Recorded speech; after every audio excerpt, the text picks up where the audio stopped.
Hey y'all, so welcome back to KateMas. Thank you so much for checking out another one of my videos. I really do appreciate it. And today's video is going to be a fun one because it's going to be looking back at a video I did last year during KateMas. It was a video, I forget the title, like what it specifically was, but it was something on the lines of products that were made for social media as opposed to products that were just made practically. And I talked about products that I thought they were made just because social media exists. And if social media didn't exist, I don't think those products would ever have been made. And this video actually got put on Reddit. I can't remember how I came across it. Oh yeah, that's right. I was looking at my analytics for that video because it was doing pretty well, and I found out that it was coming through Reddit. So I did some searching and I found the thread where the views were coming from, where a lot of the views were coming from, and someone had shared my video and was like, hey, this girl did this video talking about products made just for social media. And there were a couple people in that thread who shared what they thought was just made for social media. So I remember seeing that. I was like, oh, that'd be neat to do a part 2 because they had some great ideas. So I figured in honor of like KateMas and me doing that video last KateMas, I'd do it again for this KateMas and share with you guys some more products that came out more recently, honestly, but other products that I didn't mention in that video that I really do think were made exclusively because social media existed. So yeah, let's go ahead and jump right into the first product, and I kind of want to touch on the things that were said on the Reddit forum, and I'll leave the Reddit thread form link down below if you want to check out what the people said in their actual comments, because I'm just going to be mentioning what they said. But one of the things they said that I was like, oh my goodness, that's such a great idea, which let me scoot over. I'm kind of all over the place, but anyway, it is the animal sheet mask. Now I know sheet masks, some people say was made just for social media. I don't know where it became popular. I kind of feel like, yeah, it was kind of probably made for social media, except that I kind of do think that sheet masks that are specifically focused on hydration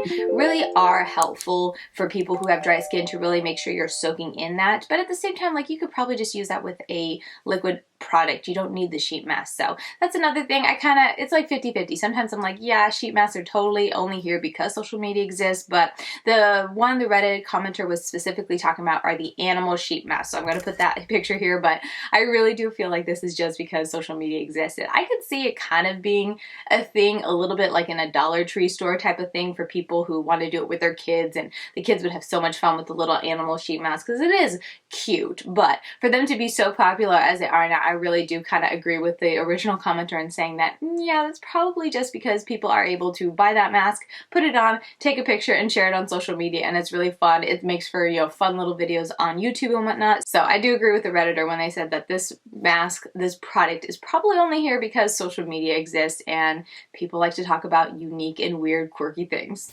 I think it was that same commenter, but they also said bubble masks. Now, and those are the masks that you put them on and they feel like a regular mask. They can be sheet mask or just, you know, swipe on, and then as they sit on your skin, they start to bubble and foam up. And I'll put a picture here that hopefully isn't too weird looking because some of them can look pretty insane, but it'll start to bubble up and it can feel like tickly on your face. I tried one, I couldn't do it. I'm a little bit sensitive to certain type of like touches and whatnot and sounds, and the feel of those, it was just like a feather being put under your nose and you're not able to do anything about it. I didn't like it. I did it once. I've never tried it again, never want to try it again, so they're definitely not for me. However, I do feel like this is definitely a product that was made just for social media. Like, I can't think of anything in a bubble mask that would help your skin more than another product, except that it's just fun. And like people who like the feel of the bubble mask, I mean, correct me if I'm wrong, and if you know that bubble masks give your skin something different than like a regular face mask, let me know. But just from the little bit I know about bubble masks, I really do feel like they just added an ingredient to make it bubble, and it doesn't do anything more. Like, I can't see the bubbles helping the mask penetrate more is basically what I'm saying. So for that reason, I'm like, yeah, this is just here because social media is a thing and you can take these really crazy pictures. If you want to see some crazy pictures, type in bubble sheet mask or bubble masks into YouTube images. There are some crazy ones out there, so I feel like that's really the only reason that this product was created, is because people can, you know, take a really funny picture or do a really funny video on YouTube trying out the mask for the first time. Another commenter on Reddit had said the Farsali oils, and it got me thinking about like oils in general, the ones specifically in those little squeezy tube bottles, and I wonder, and maybe you guys know this and maybe they were popular beforehand, but I wonder if they would be not even just Farsali, but any type of skincare, any type of brand that sells them in the little dropper formula, I wonder if they would be so popular if it weren't for social media, or if they would even be a thing, because I feel like when it comes to oils and stuff like that, often you hear that they're very, you know, sensitive to the air, they're very light sensitive and whatnot, so the more they're exposed to those things, the quicker they go bad. And so for me, when I think about that and then I see these little dropper formulas, I'm like, well, why why do we have that if it's making the product run out faster? Like, wouldn't a pump be a lot more practical because it will keep the air and the light? You can put it in a glass bottle that's like dark or something. It'll keep all that out of it, so it'll be better. And it's also just easier to use if you can pump it out on your hand and apply it. So I really do also agree with this comment in saying that I feel like the dropper is only for Instagram. It's only to be like pretty and showy and extra. And not to say that no brand would do this. I feel like there would be a couple brands who would do this just to be that extra special and kind of be able to work the market that way of saying, oh, this is really unique, you get to drop it. But when I think about practically using your skincare, I feel like pumps just make the product last longer, you'll keep it more protected, and it's a lot easier. One thing I've heard with the dropper thingy is that you really shouldn't be touching any part of that glass dropper that goes back into the bottle, because you're putting germs, bacteria, and all that back into the bottle. So that right there, it's like, well, then why would you even do that? And like tempt people to do that if it's going to make the product, you know, go bad, be less efficient, what have you. So yeah, that's definitely something for me. I think I have a couple of those little dropper things. I don't really like it personally. I don't find them enjoyable to use just because they are such a hassle. And half the time the little dropper thingy doesn't work or it breaks, and it's so annoying. So yeah, this is something I definitely agree with the Redditor when they said that this was made just because of social media, because I really do agree with that, because it's like, why do something less practical and less efficient and that will cause your skincare to go bad faster when we had a great method of a little pump bottle all along that works great and could give you the product, you know, especially the for solid ones, it could give you this product in a pump and it would probably be easier to use. So why are we doing it and making it harder? It's because it's pretty and fun and different and just looks a little extra when you could drip the oils on your face, because that was such a fad. I feel like in 2018, 2017, sometime around there, but that was such a fad on Instagram for so long. So yeah, they exist because social media exists. Or I shouldn't say they exist, they're popular because social media exists. Following that up, this wasn't on the Reddit thread, but I also feel like those foundations that come with the Doe Foot Applicator like a concealer, and Makeup Revolution specifically has one. I think that last year, maybe even starting in 18, they started making foundations with the Doe Foot. And that I just feel like is so...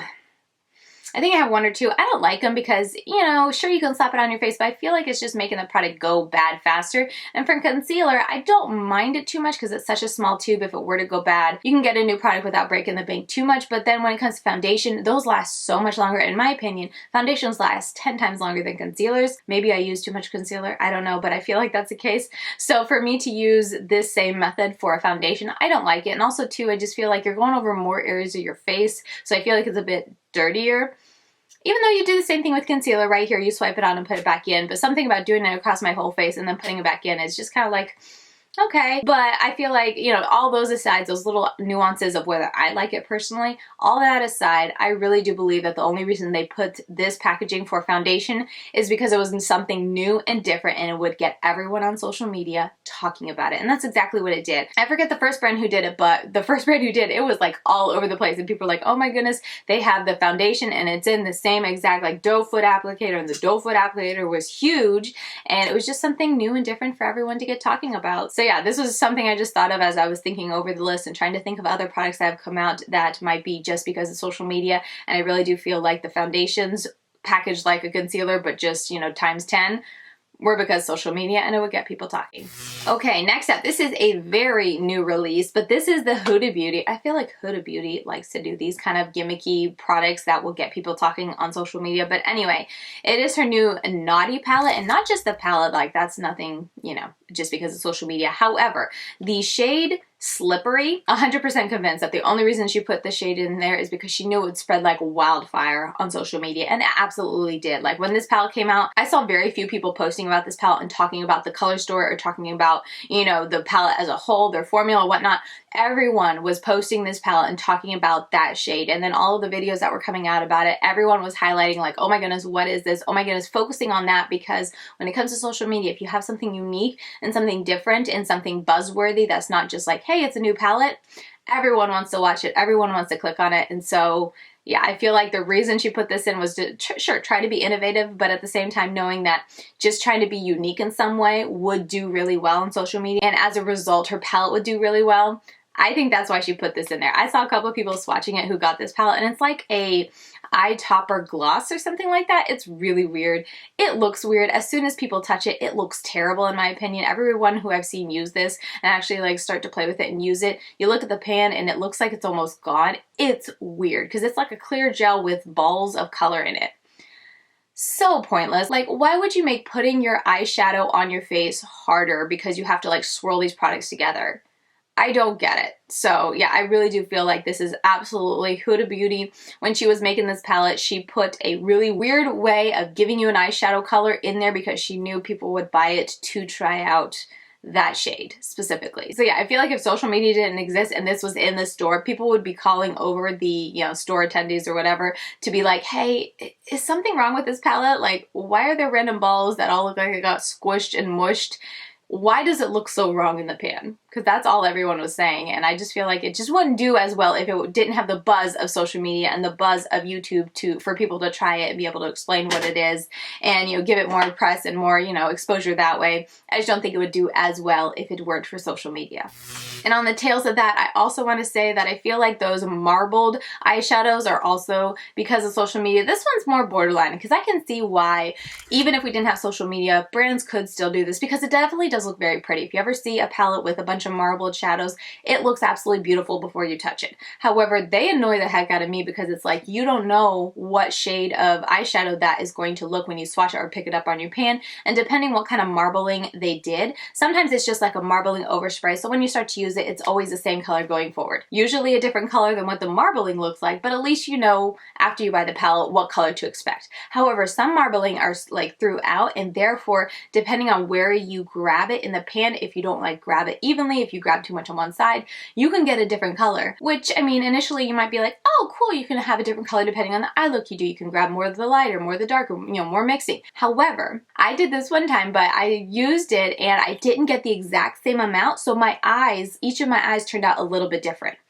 Not what I'm going for when I'm doing my eyes. I want my eyes to both be the same, and that annoyed me. So that is something that's more of a nitpick when it comes to me not liking it. And I also think that's something, like I said, a little borderline when it comes to social media. I think it's doing so well because of social media, because it's very pretty. It's really great for Instagram when you want to take pictures because it looks visually pretty. But when we're talking about using it, it's a little bit more iffy depending on the packaging or like the brand and how they do it. And it's just annoying to me because I like to know, looking at a palette, what to expect when I go to put it on my eyes, and you just really can't when it comes to marbling. But like I said, I do feel a little bit like this is 50-50 because I could see brands doing it even if social media wasn't a thing, because it would be a little unique, and it would also be visually pretty if you're going into a store looking for a palette to see this very marbled effect look on the shimmers, and that I feel like would draw you towards it because it's very pretty. There's no denying that the marbled shadows look very pretty. So borderline one, but I do want to comment on it. Okay, I didn't even say, but I have already done all the ones on Reddit. These are all the ones that I found myself going forward, like the Huda Beauty because it is a new release. And the other one that I thought of when I was thinking about products that were made just because social media exists is the Becca Cosmetics Zero No Pigment Foundation. Everyone knew the moment this dropped that this thing only existed because of social media, because everyone knew that this was just a huge gimmick. And I feel like if the social media wasn't a thing, the brand, you know, Becca Cosmetics knew for sure that even if this thing flopped on the long haul, like in the short term, it was going to do very well because every influencer was going to be eyeing that product and probably getting it to do a video, to show it on Instagram, to do a YouTube video, and people would be watching because everyone was so confused about this product, and confused but intrigued enough to want to try it themselves. So I feel like that's why they made this, because it was going to spread. I feel like if this was sitting on a shelf in like Ulta and social media wasn't a thing, people would be like, no pigment, like what the heck is that? And they would feel it and they would move on with their day, and I just don't think it would do well. I don't think they would have made it if it wasn't for social media, but especially if they did make it and social media was a thing, I can't imagine it doing well, because if I saw this in a Ulta or Sephora, I'd be like, what on earth? No pigment foundation? That doesn't make any sense. And I also heard, I think from Jen Love's review, says it doesn't even really work that well as a primer base to a foundation. So then it's like, what is the purpose? I don't understand. And maybe people who enjoy brands like, you know, Glossier and whatnot will understand this product. But for me personally, I think they just did this because they knew it would make social media buzzing about them as a brand. And I feel like Becca Cosmetics has been pretty quiet in recent months and years. I can't remember a big launch that they've done that really got them buzzing. So I don't know if this was them just trying to be more unique and get back on the map and get back to people talking about them or whatnot. But I mean, I can't imagine being a brand. I'm sure it's really hard to try to think of, you know, products to release that will get people wanting to try it because there's so much makeup out there already. So hats off to brands trying to, you know, come up with products and, you know, brainstorm about this, because I know I would fail. But as far as this product go, I feel like it's a little bit of a flop, and the only reason that it did well, at the beginning at least, is because of social media and everyone got to pick it up so that they can make a video, and that, you know, the video was going to do well in views and whatnot because it's such a weird product and everyone was curious. So yeah, that's just something I think that they made just because social media is a thing. Alright, so those are all the products that I screenshot to talk about in this video. Let me know your thoughts down below. This is now your time to shine. I would love to hear, kind of like the Reddit thread did, where everyone was sharing what they think was made just because of social media. I will leave my previous video linked up here because I did go and mention a lot of other products I didn't really want to mention today because I've already done a video on it. So if you want to see more products that I think were made just because of social media, check out that video. I talk about the pizza slicer, I talk about the silly sponges, stuff like that that was, you know, released more in the past, but I wanted to do an updated version and share with you guys some newer products and also the products that were mentioned in that Reddit thread. And as I said, I will leave that Reddit thread link down below to give credit to everyone who shared in that thread. I don't have a Reddit, but I could just see without having a account. But yeah, that's gonna be it for the video. As I said, let me know what other products you think were made just because social media exists. I think it's a neat topic to talk about. Not saying that these products are bad, but just to say that, you know, if Instagram wasn't a thing, if YouTube were a thing, do we think that these products would have been launched? Do we think they would have been released? And maybe all of them would have, because if we didn't have social media, then it would be more unique and everyone would need to purchase it in order to try it, if that makes sense. Because a lot of these products are so gimmicky. They make for really good YouTube videos, but I wonder how many people that don't have YouTube channels actually go out and buy it because they can just watch the video and be like, yeah, that's totally a gimmick, and move on with their day. Whereas if social media wasn't a thing, I wonder if more people would have to buy them because you would see this gimmicky product and you would be curious if it works, so everyone would be buying more of it to try personally in their own life. I'm going on a real rabbit trail here, but let me know your thoughts on that because I feel like that has some validity to it in that sense of, you know, everyone having to try it for themselves because they don't have social media to turn to for the entertainment aspect of someone else trying it for them. Anyway, that's going to do it for today's video. As I said, there's a giveaway going on all month long to celebrate KateMas and celebrate December. Check it out. I leave the link down. I think I've already linked up here, but I'll leave the link down in my description box to the video where I share all the prizes that are being given away to different winners.